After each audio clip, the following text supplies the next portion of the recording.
Mheshimiwa Waziri Mkuu wa Jamhuri ya Muungano wa Tanzania Dr. Mwigulu, sisi wananchi wa Dar es Salaam tutumie nafasi hii kukukaribisha sana, lakini tutumie pia nafasi hii kupongeza wewe kwa kuaminiwa na Mheshimiwa Rais wa Jamhuri ya Muungano wa Tanzania kuwa Waziri Mkuu wa Jamhuri ya Muungano wa Tanzania. Tunafahamu uwezo wako ni mkubwa, elimu yako sio ya kuungaunga wala haina mashaka. Tunafahamu usimamizi wako wa maendeleo katika taifa letu, tunafahamu weledi wako na tunafahamu uwezo wako mkubwa wa kuunganisha sisi viongozi wa serikali na wananchi kwa ujumla wake. Mheshimiwa Dr. Mwigulu, hongera sana na Mwenyezi Mungu aendelee kukupa kibali mbele ya macho yake ili uendelee kumsaidia kazi Mheshimiwa Rais, pamoja na hii kazi kubwa ya kuhakikisha Watanzania tunakuwa kitu kimoja, tunaongea lugha moja na tunafanya maendeleo yenye tija kwetu sote. Mheshimiwa Waziri Mkuu, leo umefanya ziara kwa mara ya kwanza hapa mkoa wa Dar es Salaam kama ambavyo mkuu wa wilaya ya Ubungo amesema. Ni faraja kubwa sana, na pengine nitumie nafasi hii fupi sana kukueleza mambo machache yaliyokuwepo hapa nyuma. Mheshimiwa Waziri Mkuu, umetembelea barabara ya mwendokasi, lakini sehemu kubwa ilikuwa ni kukagua na kuweza kuona athari zilizotokea tarehe 29 ya mwezi wa 10 2025. Mheshimiwa Waziri Mkuu, mimi kama mkuu wa mkoa wa Dar es Salaam na wenzangu tunakiri kwamba tarehe 29 ya mwezi wa 10 2025 zilitokea vurugu, yalitokea makundi ya kihalifu, yalitokea makundi kadhaa ambayo kwa asilimia kubwa kile ulichokiona ndio yalikuwa matokeo yake. Ipo miundombinu ya serikali iliyowashwa moto, ipo miundombinu ya watu binafsi iliyowashwa moto, wapo waliojeruhiwa, vipo vifo, wapo walionyang'anywa mitaji, yapo maduka yaliyobomolewa, zipo pia mpaka safe au ATM za benki ambazo zimebomolewa na kuibiwa fedha hizo. Mheshimiwa Waziri Mkuu, tumesikiliza hotuba Mheshimiwa Rais katika Bunge akizindua shughuli za Bunge. Mimi kama mkuu wa mkoa wa Dar es Salaam na wenzangu tumefuatilia kwa sehemu kubwa, na tunakuahidi mbele yako leo kwamba yale maelekezo yote aliyoyatoa tutafanyia kazi.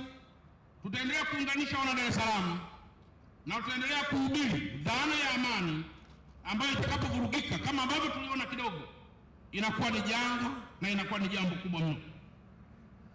Lakini pia Mheshimiwa Waziri Mkuu, tumesikiliza hotuba yako ukiwa unatoa neno shukrani kwa waheshimiwa wabunge. Umeonyesha kwa dhati kabisa kwamba viongozi wa serikali na watumishi wa serikali ambao watakuwa wanatembea na petroli kuongeza chuki kati ya Watanzania na serikali yao, wewe utadili nao moja kwa moja.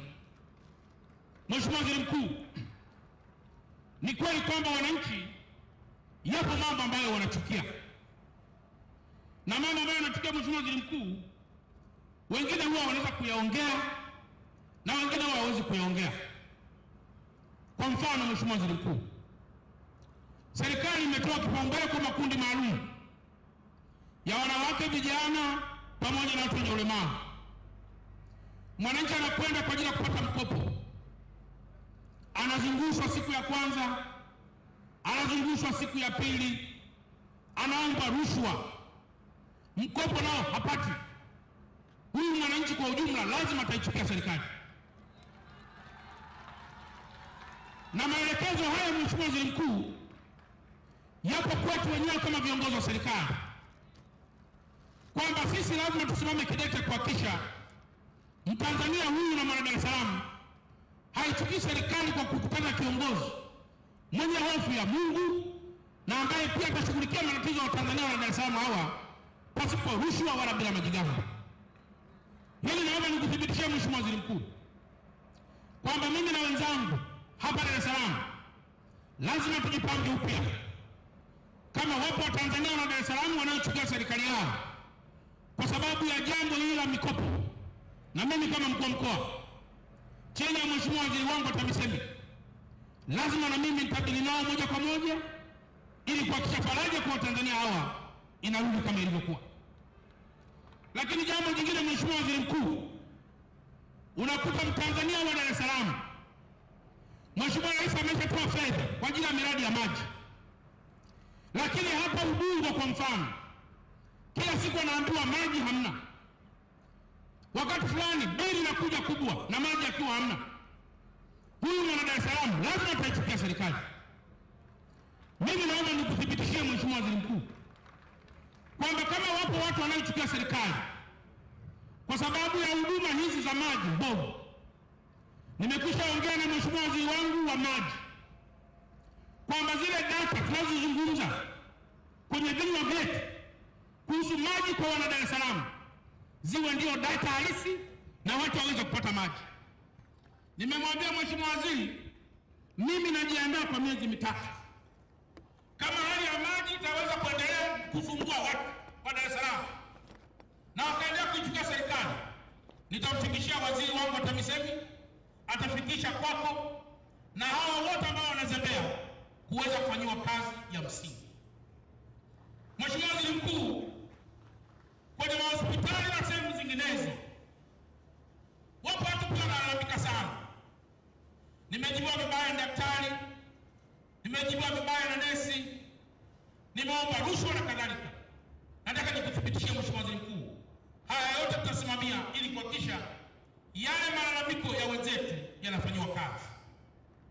Lipo kundi la vijana wa bodaboda, kila likipita huko ilikuwa ni rushwa, ilikuwa ni faini kubwa.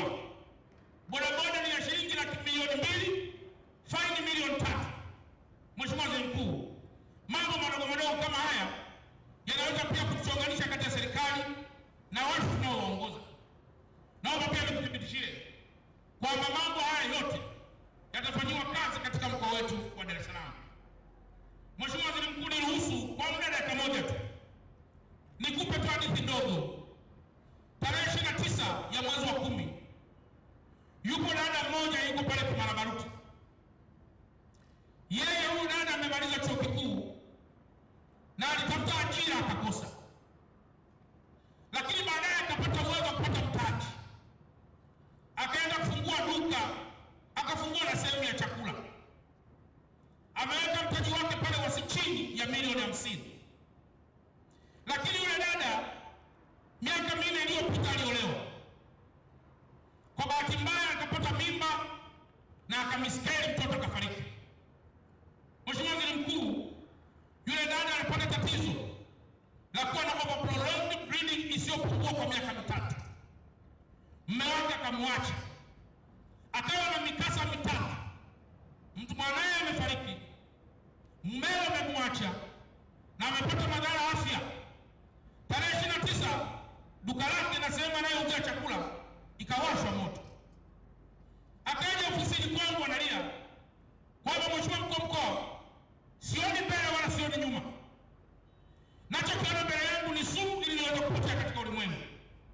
Nilimwambia dada, pole sana, mimi kama Mkuu wa Mkoa lazima nichukue hatua, urudi angalau kwenye hali yako. Nafahamu waandamanaji hao au vikundi hivi au kwenye fujo wamefanya mambo haya kwa kumgusa hata asiye na hatia, hata asiye na chama, mfanyabiashara wa kawaida. Lakini haya yote Mheshimiwa Waziri Mkuu tunaendelea kuyashughulikia, na watu lazima waone Mheshimiwa Waziri Mkuu kwamba tunapoingiza Dar es Salaam na maeneo mengine yote katika vurugu, madhara yake ni makubwa, yanamgusa aliyefanya vurugu na ambaye hajafanya vurugu. Na Dar es Salaam, Mheshimiwa Waziri Mkuu, nimekutana wazee 3 na mmoja kwa bahati mbaya amefariki. Wao walikuwa wanatumia dawa za pressure, na kwa bahati mbaya kwa siku vurugu zilikuwa zinafanyika, dawa zao zilikuwa zimekwisha. Mheshimiwa Waziri Mkuu, siku ya kwanza sukari na pressure inapanda, siku ya pili sukari na pressure inapanda, hakuna daktari wala hakuna dawa anayoweza kupata kwa sababu wanaambiwa kaendana. Mheshimiwa Waziri Mkuu, mmoja ameparalyze na mmoja amefariki. Walipokuja kunieleza Mheshimiwa Waziri Mkuu, nikasema haya ndio mambo ambayo Watanzania tu tunayaona. Ni kweli sisi tunaweza kuwa na ugomvi mwenyekiti Chalamila au kwa mkoa au mtu mwingine yote. Lakini ugomvi wetu kamwe, ukienda huko, Mheshimiwa Waziri Mkuu, nikupe dondoo kidogo. Maeneo ambayo yalikuwa on target kuweza kuyachoma moto bila huruma, moja ilikuwa ni stendi ya Magufuli. Hii ilikuwa inaungua yote hii hapa stendi hii hapa. Na Mheshimiwa Waziri Mkuu, nilishukuru jeshi lilikuja haraka likalinda stendi. Mheshimiwa Waziri Mkuu, target ya pili ilikuwa ni mabasi ya mwendokasi. Yameunguzwa mabasi mengi tu ya mwendokasi na kupiga vituo vya mwendokasi. Target ya tatu ilikuwa ni miundombinu ya gesi ya TPDC. Kulipua miundombinu ya gesi na kulipua vihenge vya mafuta vilivyopo pale Kigamboni. Mheshimiwa Waziri Mkuu, nishukuru vyombo vya dola vimelinda kule. Mpaka leo unaona miundombinu hii inaonekana. Jaribio la tatu lilikuwa ni kuchoma jengo la TCRA. Na walichoma kibanda cha Blinzi. Jeshi ikaja mbele kwa ajili ya kulinda amani hiyo. Mheshimiwa Waziri Mkuu, jambo jingine lilikuwa ni kuchoma miundombinu ya TANESCO. Ilikuwa kulipua hii gesi, kulipua hapa Ubungo, pamoja na kulipua kule Kinyerezi. Mheshimiwa Waziri Mkuu, leo hii miundombinu inayoonekana hapa ni kwa sababu vyombo vimefanya kazi. Kama tungesikiliza maneno na kurudi nyuma, very likely Dar es Salaam ingekuwa giza yote. Hospitali ingekuwa hamna, umeme hamna, miundombinu ya maji hamna, na kila kitu hamna.